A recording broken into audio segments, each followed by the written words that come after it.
আজকের রেসিপি আমার গরম গরম মশলা চাই। নিত্যদিনে সবাই এটা তো বানাও, আমিও বানাচ্ছি। চলো আজকে শুরু করি মশলা চাই। নমস্কার বন্ধুরা, শিলা ফ্রি কুকিং ক্লাসে সবাইকে অনেক অনেক স্বাগত। আমি আজকে বানাবো মশলা চা, যেটা কি সবার ঘরে দৈনন্দিন জীবনে সবার ঘরে হয়, কিন্তু আমি কেমনভাবে শেয়ার করছি মশলা চাই করি আমি, সেটাই তোমাদের দেখাবো।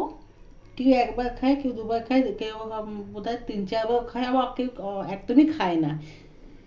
তো যাই হোক, চলো আজকে আমার বানাচ্ছি আমি মশলা চাই। কেউ বানাচ্ছি দেখো একটু। তার জন্য বসিয়েছি এখানে জল দিচ্ছি এখানে 1 কাপ। আমি টোটাল 2 কাপ করবো জল, 2 কাপ চাই করবো, তার জন্য আমি 1 কাপ এখানে দিয়েছি জল। তো ওই চা হতে হতে মানে জলটা গরম হতে হতে আমি একটা মশলা করবো। দিয়েছি একটা ছোটো হামাল দিস্তা, দিলাম অল্প একটু দারচিনি, 2টো ছোটো এলাচ, 2টো দিলাম এখানে লবঙ্গ, 3টে দিলাম এখানে আমি গোলমরিচ। এবার এগুলোকে আমি একটু গুঁড়িয়ে নেব।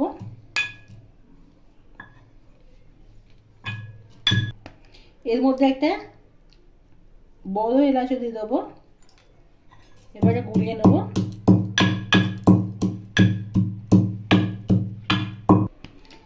মশলা এখানে গুঁড়িয়ে নিয়েছি, দিয়ে দেবো একটু জলে। এরপর মশলাতে আদা দেওয়া হবে না, মশলা অসম্পূর্ণ। দিলাম 1 খণ্ড আদা, ধুয়ে চোখা ছাড়িয়ে দিচ্ছি, সে জল দিয়ে দেবো।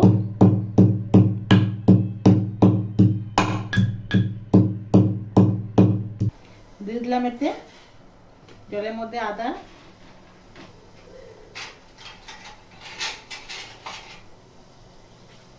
এবার আমি দিয়ে দেবো, জল ফুটে গেছে, দেবো এখানে 2 চামচ এখানে আমি দিয়ে দিলাম চায় গুঁড়ো। আমি টাটা প্রিমিয়াম গোল্ড চা নিয়েছি, তোমরা যে কোনো চায় গুঁড়ো দিতে পারো।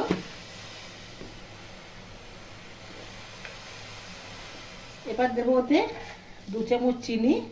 মিষ্টি যে যার পছন্দ অনুযায়ী খায়, তবে এই মিষ্টিটা অনেকটাই হয়ে যাবে, ঠিক মিষ্টি এটা।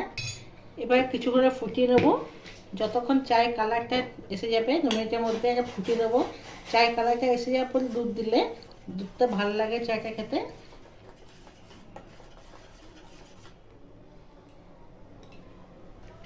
চাটা এখানে ভালো করে দেখো লিকার বেরিয়ে গেছে ফুটে। এরপরে আমি 1 কাপ দুধ দিয়ে দিলাম, যতটা দুধ ততটা আমি জল দিয়েছিলাম। এবারে ভালো একটু ফুটিয়ে নেবো।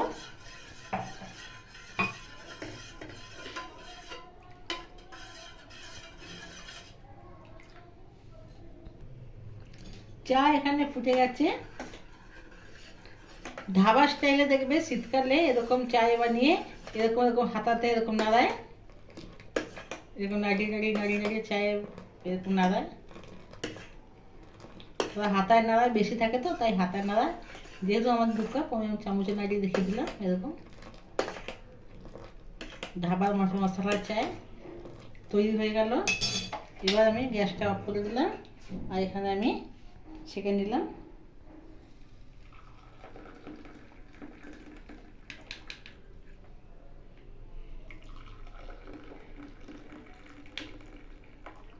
তৈরি হয়ে গেল এখানে মশলা চায়। তোমরা আগে বাড়িতে বানিয়ে অবশ্যই খেও। রেসিপিটা কেমন লাগলো কমেন্ট করে জানিও। ভালো লাগলে লাইক করো, আর নিত্য নতুন রেসিপি পাওয়ার জন্য আমার চ্যানেলটিকে সাবস্ক্রাইব করে দিও। ভালো থেকো, সুস্থ থেকো। কালকে আবার কোনো রেসিপি দেখা হবে। ধন্যবাদ।